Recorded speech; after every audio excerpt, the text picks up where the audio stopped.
In this video I'm going to do the quick unboxing of my Instax Fujifilm Mini 11. So it's a great kit. So we have photo paper, we have small box, we have a small purse for it, and that's our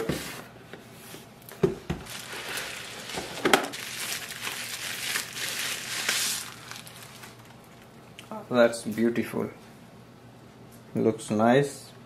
Load the battery first.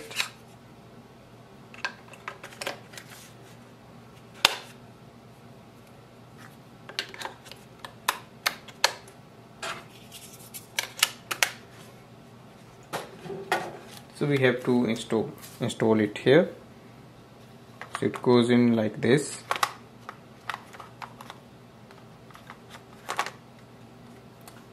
That's it. You can match the yellow label, and Instax Mini should be facing outside and this side should go in.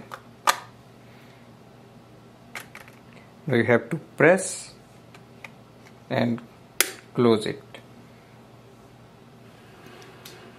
It looks like this if you press it,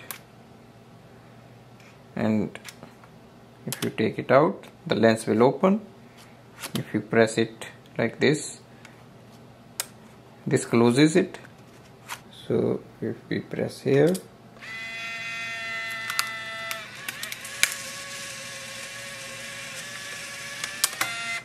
once you press it, it will take out the first outer cover. So that's actually not a photo. Now you should be able to see on the screen. So this way we can do the unboxing and setup of this. Thanks for watching.